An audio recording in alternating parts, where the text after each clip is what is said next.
Hi guys, Bloom Stitch Rita here. Thank you so much for being here. Let's get right into it. As you see in the title, part 2, last part. Why? Because I want to, as I mentioned before, simplify the journal making process. I want to take the unknown or the scary factor out of it. Because it is not. It is whatever you want it to be. A journal is whatever you want it to be. It has taken me a while to realize that also. Trying to follow others, trying to follow different steps that were outlined, specific things that you were supposed to be doing. But it's not. It's whatever you want it to be. And that is also one reason why I only have 2 parts, because it's not scary. It's not something that should scare you away from making your own journal. Technique, creativity will come, but only if you actually do it. If you practice, just do a little bit every day, whatever it is. Even just picking out pictures that you want to put inside your journal, picking out ephemera, picking out pages, laces, or whatever you want to put in your journal. Create a little pile, put it in a plastic Ziploc baggie.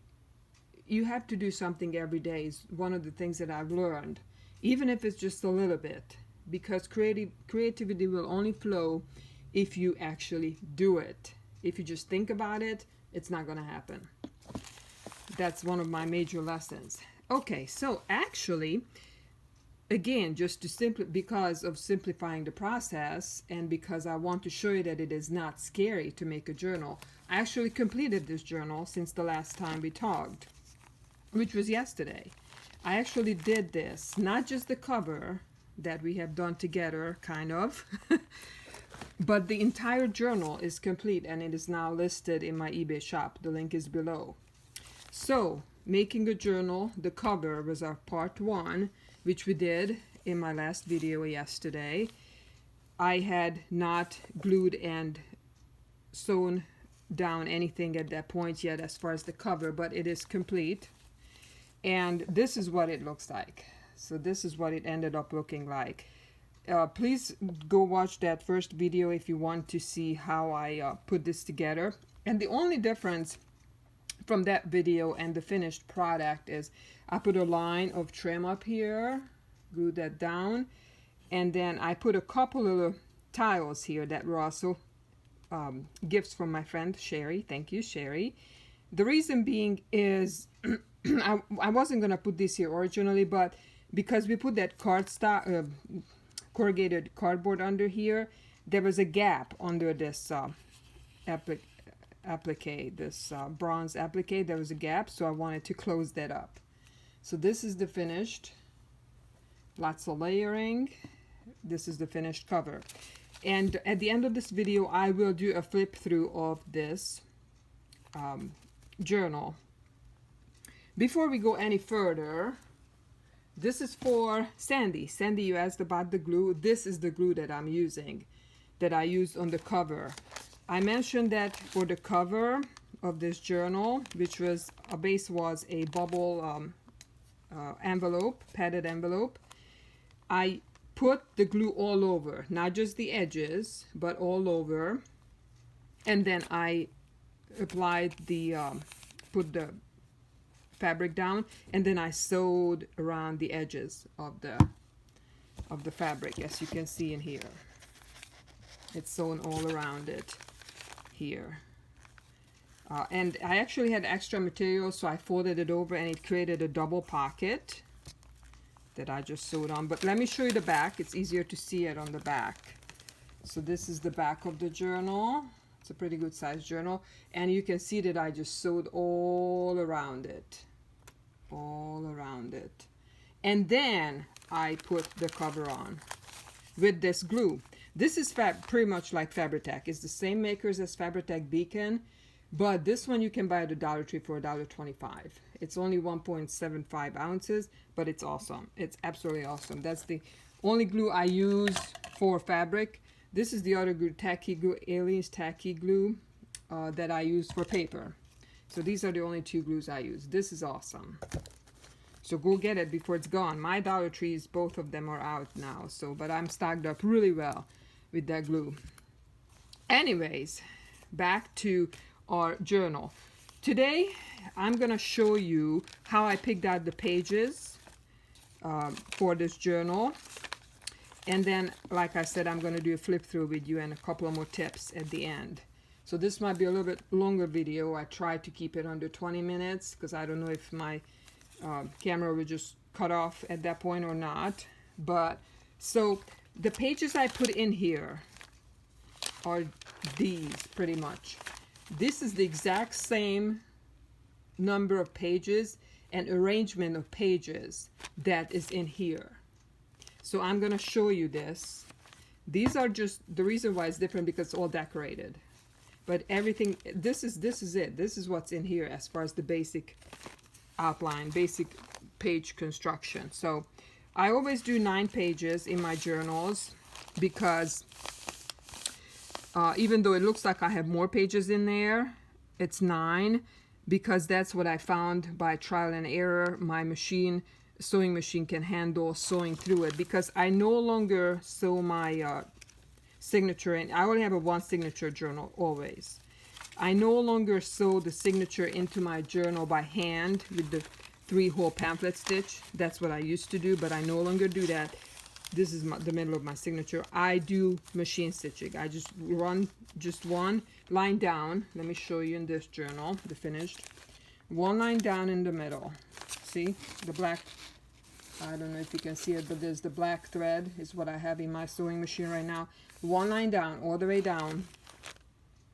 So that's what I've done. And I pretty much, once I had all these pages picked out and put together and folded in half, I pretty much immediately sewed this signature inside my cover. I did not attach the actual cover construction until I was done with the journal, but my fabric was sewn on here. So I basically just had a fabric covered padded envelope. That was my cover, and then I sewed in my signature. Okay, so these are the exact papers that are in that finished journal. I started picking out papers. This is an actual ledger, actual original ledger, 1919, August 4th, and that's what this is. Then I have a big paper bag in here. You will see it in there. Then I have a large doily that is in here. So half will be on one side of the journal, half will be on this front side. Then I have some kind of digital print. There's only one of it in here that I coffee dyed. Then an old book page, another old book page. This is a coffee dyed old hanky that's folded in half. The other side will be right here on the second side of the journal. Then this next element here is, I'll show you what it is. I have these big deli papers. Okay, they are like this, square. But you can use whatever you want. You can use wax paper, parchment paper. I coffee dyed it, and then I folded it like this in 3. So up, and I folded it down, and then I folded it exactly in half, and then I put it in here, you know, just like this. Put it in here, just like that. And you will see what I've done with it in the finished journal. See, that's why I wanted to finish the journal too, so I can show you not just the basic page construction, but also what I've actually done with those pages in the finished product. Then we have a little paper doily, an old magazine page, and then this is craft paper that I have embossed, or flower on there with texture paste, embossed, whatever, you know, stenciled on there. Now, a couple of tips on here. When I first started, for a long time, I'm always used just the same page paper. So everything would be the same, not same page, same size papers. So let's say, okay, pretend that this is, well, let's just go with this. This is a coffee dyed, it's a legal size paper. So everything, all my pages would be this size in my journal. You know, I would tear them down to make rough edges, but everything would be the same size, all my pages. I no longer do that. As you can see, I have lots of different sizes, and I have a doily, large doily in here. I have smaller pieces. You can just take things down, whatever. Like this is, you know, this is completely different size than everything else in here. I vary the sizes, and if it hangs out to the side, what I used to do, I would just cut it off or tear it off so that everything would be the same size. I no longer do that. What you can do is you could actually fold this in, because this is going to be too long, I can already tell, for my next journal. You fold this in, and you can either sew it here, or glue them on each end, and it will make a pocket. Or you can leave it like this, and this is just becomes a tuck spot. Okay, so there's so much you can do. You don't have to cut off the long edges. You can just fold them in, and create a tuck spot with them. And you can fold them in different ways too, you know, triangle, and you'll create a triangle tuck spot, whatever you want to do. It's all up to your imagination. So this one is the way that the construction was done for the pages in the finished journal. Before I show you the finished journal, I want to show you a different set of pages that I put together. They're a little bit different to give you another idea, get your creative juices flowing. So I just did this really quickly. There's so much you can do. That's what I want to bring across. There's so much you can do. So this is a little different. Okay, so once you open up your journal, these will be, okay, let's say this is your journal cover. Okay, this is this really heavily coffee dyed legal size paper is your journal cover. So these will be your pages inside your journal. Okay, so here, look at this. This is just a little slip, but see, you can just you use that too. You can put it up here, you can put it down here, you can even put another one up here. It doesn't have to be all the same size. And on the other side, if I flip, there's only a little bit of that, and that's perfectly fine. Now if this, let's say, would stick out too much, if this would be too long out to the side at the edge here, I would just fold it back.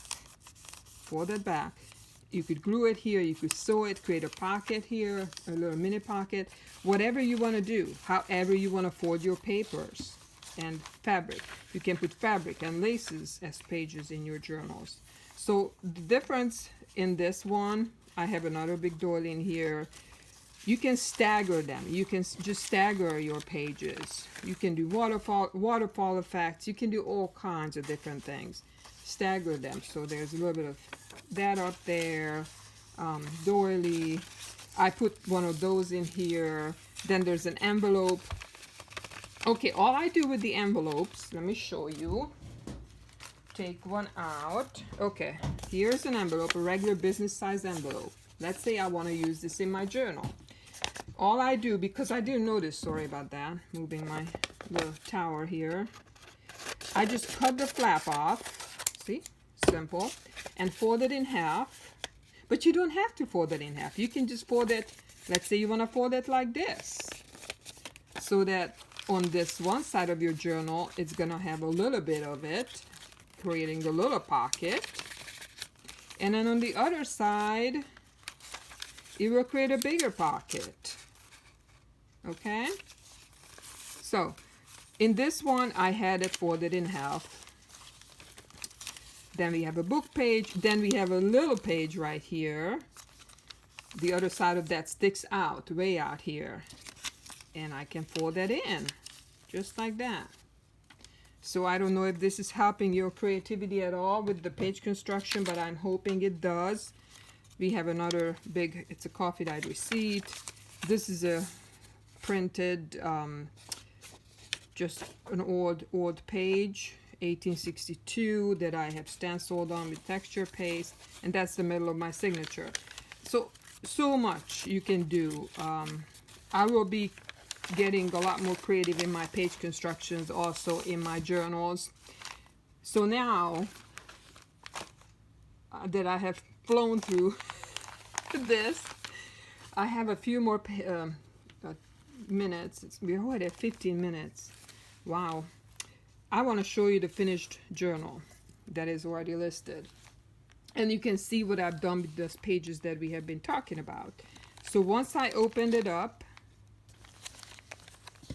here's that ledger that I showed you. This is an actual rose that I have recently collected on a walk and pressed, and I actually just glued that in here yesterday. It's an actual rose. It is so pretty. So there's the ledger. Here's our brown paper bag. I have all kinds of old book pages in here. And then a collage set of papers and cute little ribbons and bows. And this is a vintage cookbook page. This is a quilt. And here is our big doily. The big doily. Big doily in here that I heavily coffee dyed. And I just tied a cute bow on here. Really cute bow. Then we have our designer paper, the printed Shabby Dabby Doodah paper. I actually put a little lace and a little flower on there. On this page, in order to create more pages within your journal, you can add, I added a book page, I just glued that on here, and that flips out. And then I clipped in here, there's envelope with something in it. And then there's a little bit of a mini collage with some silk, and there's a butterfly, rusted button on a rusted bob pin down on the bottom. This is a paper ruffle made of dictionary paper. Here is the two smaller pages that I showed you in the other one. This is a little collage on here. This is Cellini, quite an interesting character from the Renaissance area sculptor. This is from his autobiography, actual book page. So these are actual originals, both of these. See how I staggered the pages here? Then we have that vintage hanky, one side of it. And you don't have to leave it blank, because on this side I actually staple the picture and then some bling down here to it. And then here is our deli paper that I folded. You know, I showed you I folded it like this and then folded it in half. And you don't even have to fold that in half. You can just put it this way in there.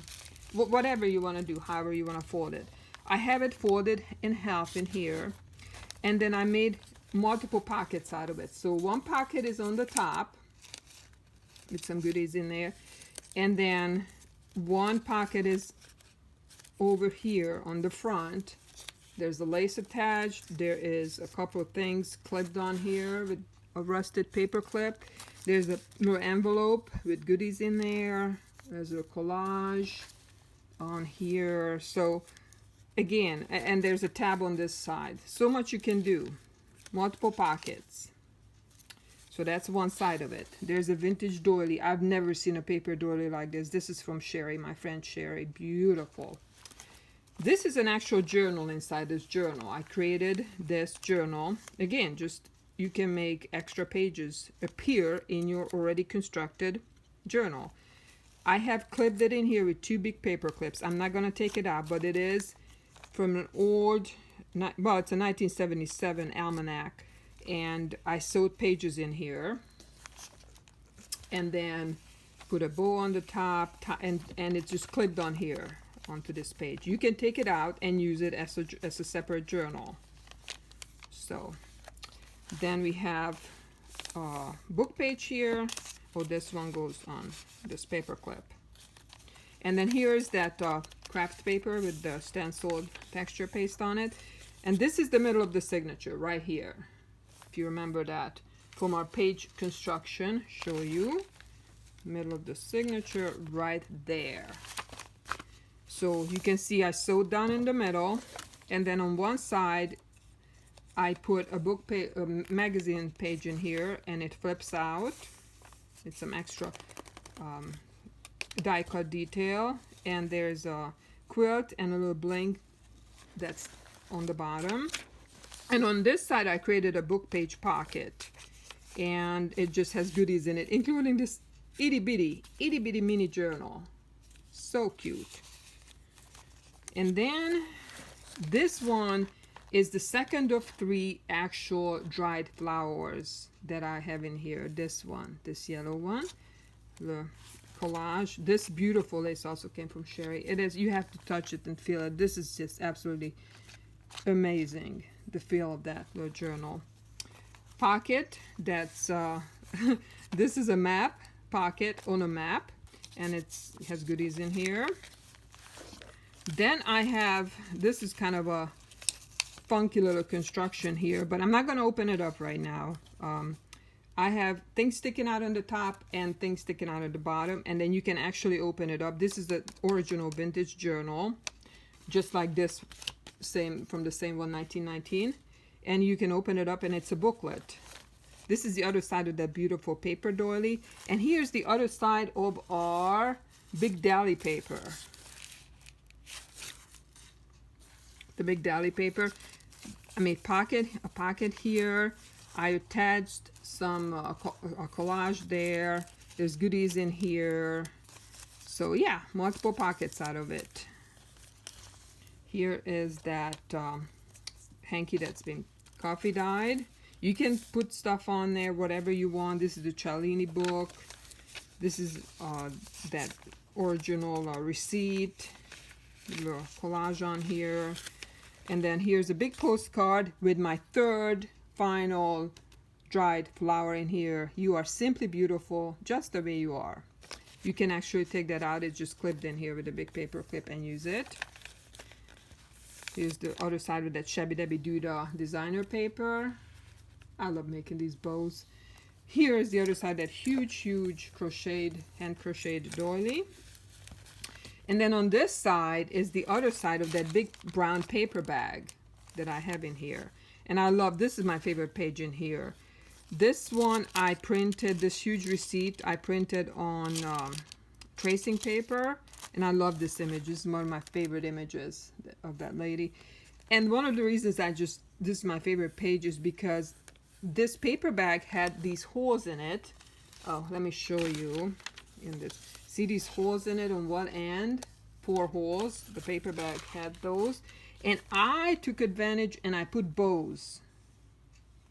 I had to put bows on those. I just love how they turn out. It's so cute. So cute, I think. And then I made a collage here. Receipt and other goodies, and then a ruffle, and it's sewn in there. This is a really old vintage ledger page, came from Sherry.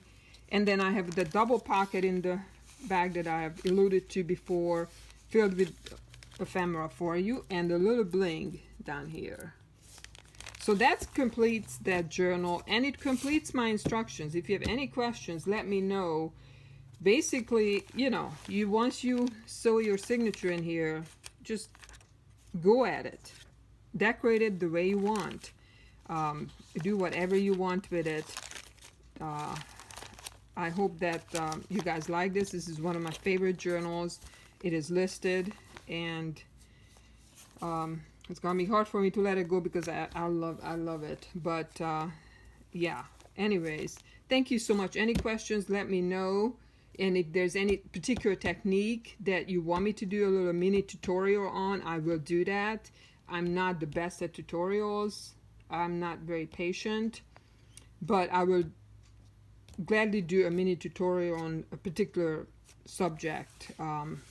So if you have any questions, let me know. You guys have a great weekend. Peace out.